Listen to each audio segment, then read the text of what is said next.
Casting the eyes homeward. Learning about your culture while abroad. It is sometimes said that a person needs to travel outside his or her own country in order to truly understand it. I've certainly found that living in Japan has given me new outlooks and opinions about my own home country and other locations, often from unexpected angles. And I'm not the only one who feels this way, it seems. Turning the telescope around. The American novelist Henry Miller wrote about travel that, quote, one's destination is never a place, but a new way of seeing things, end quote. This new perspective can be turned not only on where you are headed, but also where you have been, and other places too, I've found. Not long after arriving in Japan for the first time, I began to hear people occasionally mention something they called the Goddess of Liberty in New York City. Although I had lived my whole life in the northeastern U.S., it took me a while to realize they were referring to what we call the Statue of Liberty, a gift from the people of France that stands in New York Harbor and has become an iconic national symbol of the United States.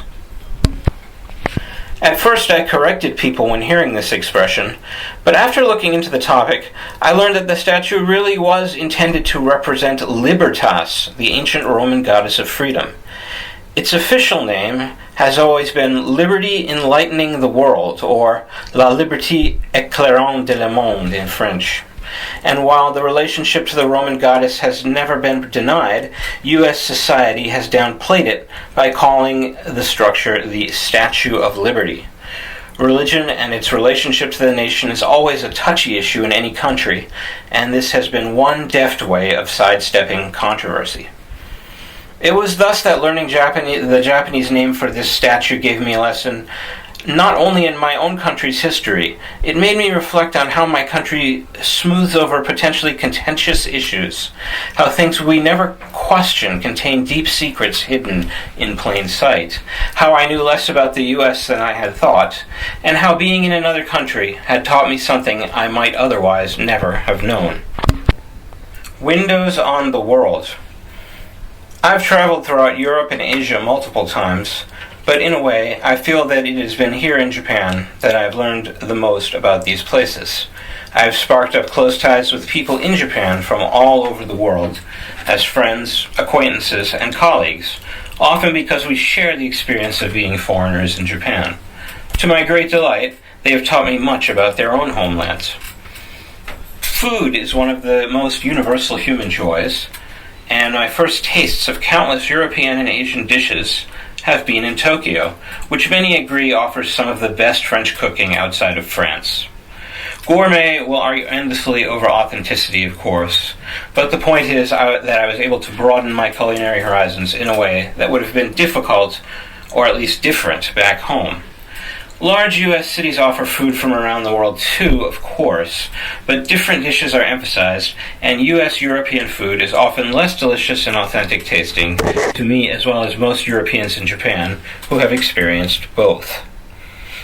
While much of Europe's rich artistic and cultural heritage is familiar to people in the U.S., many facets seem virtually unknown. I enjoyed the German Grimm's fairy tales as a child in the U.S., and I later learned that many Japanese people were equally familiar with these stories.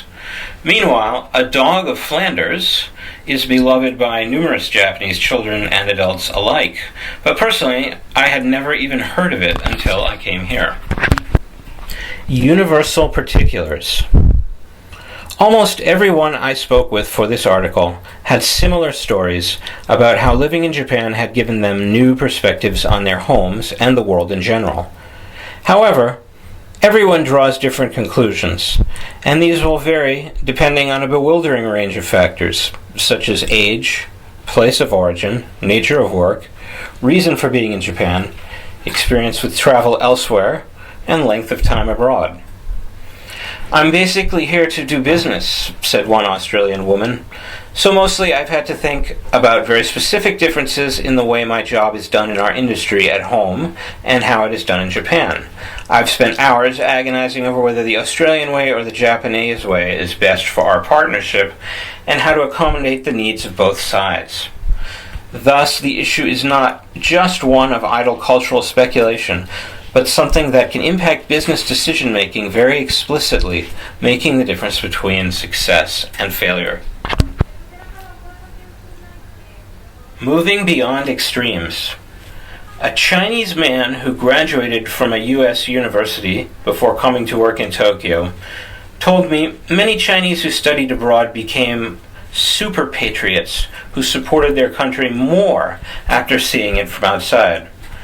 Others, he noted, had the opposite experience, falling in love so deeply with their new home that they turned their backs on who they really were.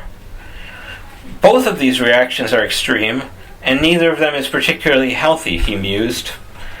I agree with him completely, and I have heard similar sentiments from several Japanese people with extensive experience in other countries. After nearly 20 years living abroad and observing both myself and others, I think these reactions come in cycles, with people often swinging wildly back and forth between the two extremes of criticism and nostalgia when they think of their old homes. The longer one spends abroad, the less intense these changes become, and if all goes well, a more balanced and nuanced appreciation of one's home and one's host country alike will emerge. If you will permit me to close with another literary quote, Britain's Samuel Johnson teaches us that the use of traveling is to regulate imagination by reality, and instead of thinking how things may be, to see them as they are.